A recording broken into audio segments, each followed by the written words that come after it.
ফেরেশতার থেকে দামিক বানিয়ে আল্লাহ পাক রব্বুল আলামিন দুনিয়ার মধ্যে পাঠাইছে। ভাইয়ের আমার, দাদারা আমার, ও ভাইজান,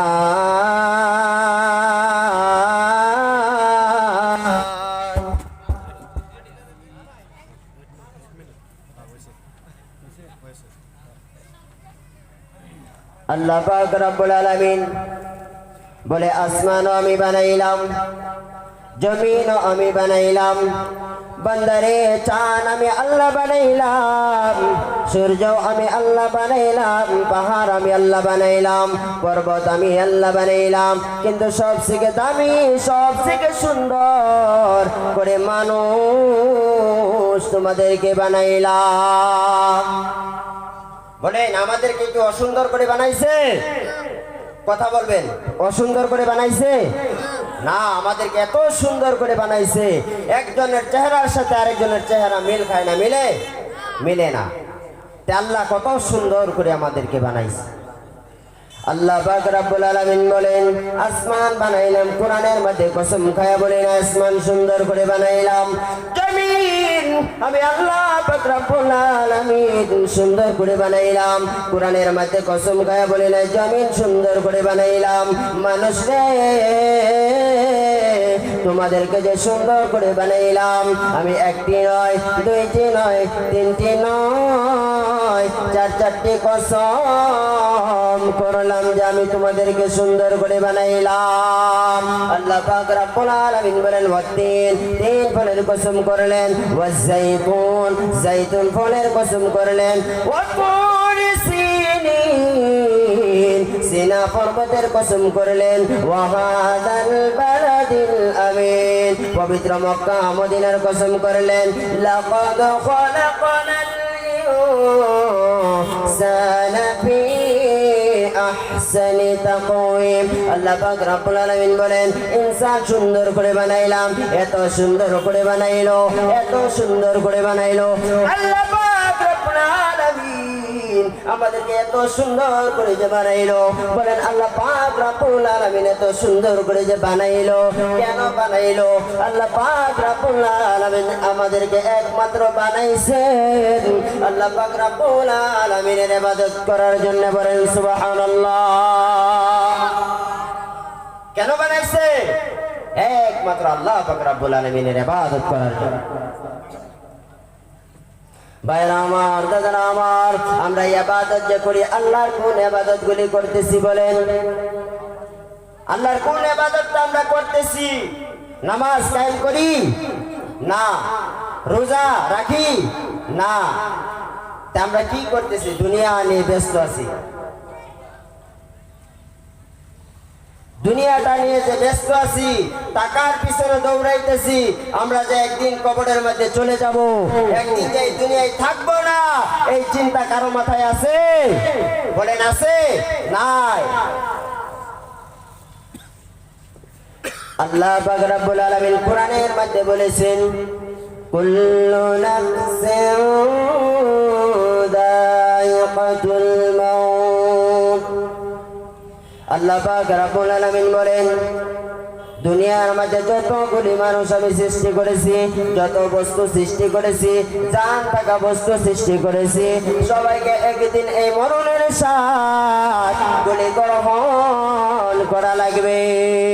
মরণ যে কত কষ্ট, আল্লাহর রাসূল সাল্লাল্লাহু আলাইহি সাল্লাম বলেছেন মরণ এত কষ্ট, এত ভয়ানক। মরণের চিন্তা যদি মানুষের মাথায় থাকতো, মরণের যন্ত্রণা যদি মানুষ জানতো, বাবারে দুনিয়া নিয়ে ব্যস্ত থাকতো না।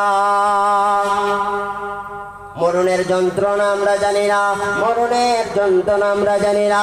আল্লাহর রাসূল সাল্লাল্লাহু আলাইহি সাল্লাম বলেছেন একটি জিন্দা ছাগল, তার শরীর থেকে যে চামড়া চুলানো হয়, চুলানোর পরে ওই ছাগলটার যতটুকু কষ্ট হবে, যতটুকু কষ্ট ছাগলটার হবে, তার থেকে বেশি কষ্ট হবে একজন গুনাহগার ব্যক্তির মরণ।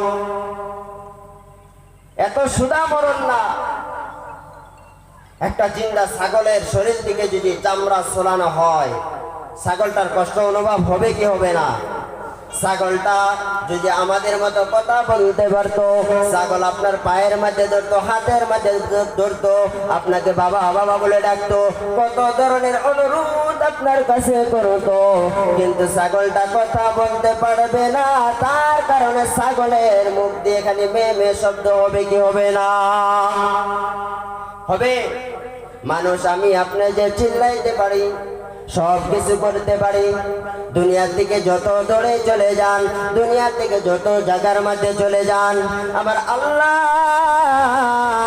এরকম একটা বাউন্ডারি দিয়েছে। এই বাউন্ডারি আমরা ক্রস করতে পারবো কি? এই বাউন্ডারি আমরা ক্রস করতে পারবো না? পারবো? পারবো। যত জায়গার মধ্যে যান, যেই জায়গার মধ্যে যান, আপনার পিছনে মালিকুল মউত দৌড়াইতেছে। আপনার সময় যেই জায়গার মধ্যে হয়ে যাবে, সেই জায়গার মধ্যে আপনার মরণ হয়ে যাবে। ভাইরা আমার, দাদা আমার, শুধু তাই নয়, আল্লাহর রাসূল সাল্লাল্লাহু আলাইহি সাল্লাম অসুস্থ হয়ে গেলেন। অসুস্থ যখন হয়ে গেলেন, অসুস্থ হয়ে যাওয়ার পর আল্লাহ পাক রব্বুল আলামিন ডাক দিয়ে বলেন, হে আমার আজরাইল, শোনো শোনো, আমার দয়ার নবী, মায়ার নবী অসুস্থ অবস্থায় আছে, যাও যাও যাও, আমার নবীজির দরবারে যাও। আমার নবীজি যদি তোমাকে অনুমতি দেয়, তাহলে আমার নবীর জান মোবারক নিয়ে আসবে। আজরাইল আলাইহিস সালাম চলে আসলেন নবীজির দরজার সামনে, নবীজির ঘরের দরজার সামনে চলে আসলেন। আসার পরে দরজার মাঝে নক করলেন, দরজার মাঝে টক টক করে আওয়াজ করলেন। আওয়াজ করার পর ঘরের মধ্যে হযরতে ফাতেমা রাদিয়াল্লাহু তাআলা আনহা ছিলেন। ঘরের দিকে উকি দিয়ে দেখে এরকম একজন মানুষ বাইরে দাঁড়ানো, যার মাথাটা হইল আসমানে, তার পাও দুইটা হইল জমিনে। ফাতেমা রাদিয়াল্লাহু তাআলা আনহা দেখে অবাক হয়ে গেলেন। বিশ্ব নবী, দয়ার নবী, মায়ার নবী ডাক দিয়ে বলল, ফাতেমা রে, বলো বলো বলো বলো বলো, কাকে দেখে চোখে এসেছে? ফাতেমা ডাক দিয়ে বলে, নবী গো, এরকম একজন মানুষ আমি দেখেছি গো নবী, যার পাও দুইটা হইল জমিনে, মাথাটা হইল আসমানে। নবী গো, এরকম মানুষ আমি ফাতেমা কখনো দেখি নাই। বিশ্ব নবী, দয়ার নবী, মায়ের নবী ডাক দিয়ে বলে, ফাতেমা গো, এইটা কোনো মানুষ নয়, এইটা কোনো মানুষ নয়, এইটা হইল আল্লাহর ফেরেশতা আজরাইল। এইটা এরকম একজন ফেরেশতা, যে ফেরেশতা বাবা থেকে সন্তানকে কেড়ে নেয়, সন্তান থেকে বাবাকে কেড়ে নেয়। ফাতেমা দেরি করো না, দেরি করো না, আজকে বুঝি আমি নবী দুনিয়ার বুকে থাকবো না। জলদি জলদি জলদি জলদি বলো। ফাতেমা গো, তোমাদের কোনো আবদার থাকলে আমি নবীর কাছে বলো। ও মা, আমার কাছে বলো। মা গো, আমার কাছে বলো। কোন আবদার যদি থাকে আমি নবীর কাছে বলো, আমি নবী তোমাদের আবদার গুলি মিটিয়ে তারপরে বিদায় নিব। ফাতেমা রাদিয়াল্লাহু তাআলা আনহা কান্দার বলে, নবী গো, আপনি এই ফেরেশতাটাকে বলেন চলে যাওয়ার জন্য, এই ফেরেশতাকে চলে যাওয়ার জন্য বলেন। এই ফেরেশতা বাবা থেকে সন্তানকে কেড়ে নেয়, সন্তান থেকে বাবাকে কেড়ে নেয়। নবী গো, আপনি চলে যাইতে বলেন।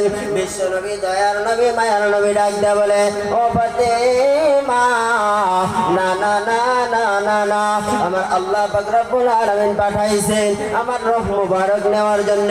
তুমি দরজা খুলে দাও, তিনাকে তুমি ভিতরে আসতে দাও। ফাতেমা, তুমি দরজা খুলে দাও, তিনাকে তুমি ভিতরে আসতে দাও। কেননা আল্লাহ পাক রব্বুল আলামিন তিনাকে পাঠাইছে। তিনি যে কারো দরজার সামনে দাঁড়াই না, কারো জন্য ওয়েট করে না, আজকে যে এই দরজার সম্মুখে দাঁড়িয়ে আছে, একমাত্র তোমার বাবার সম্মানের খাতিরে। দরজা খুলে দিলেন। খুলে দেওয়ার পর আজরাইল আলাইহিস সালাম সালাম দিলেন, আসসালামু আলাইকা ইয়া আইয়ুহান নাবিয়্যু। আজরাইল আলাইহিস সালাম সালাম জানাইলেন। সালাম জানানোর পর আলাইহিস সালাম ডাক দেয়া বলতেছে নবী গো ও দয়ার নবী মায়ার নবী আল্লাহ পাক রব্বুল আলামিন আপনার কাছে পাঠাইছে নবী গো আপনি যদি অনুমতি দেন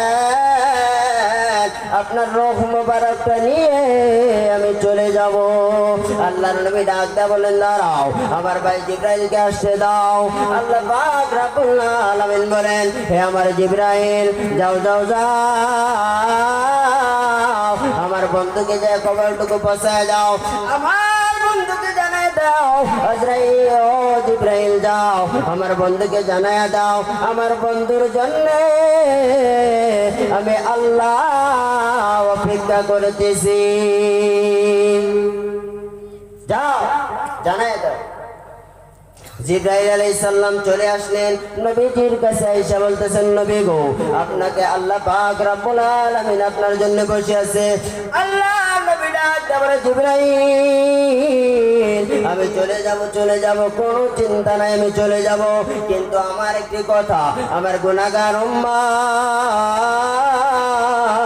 কি অবস্থা হবে জিবরাইল আলাইহিস সালাম ডাক দেয়া বলে নবী গো আপনার গুনাহগার উম্মতের জিম্মা আল্লাহ পাক রব্বুল আলামিন নিয়ে নিয়েছে বলেন সুবহানাল্লাহ নারে তাকবীর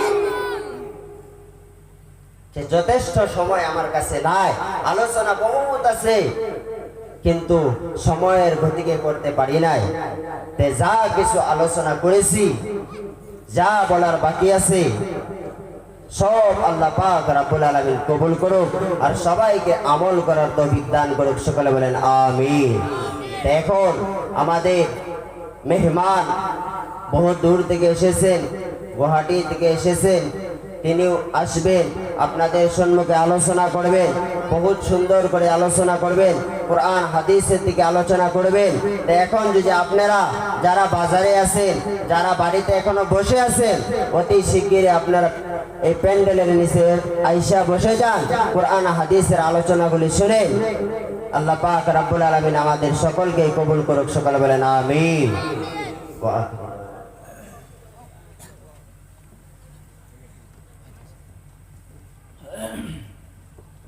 মাশাআল্লাহ হাফিজ মুক্তার সাহেব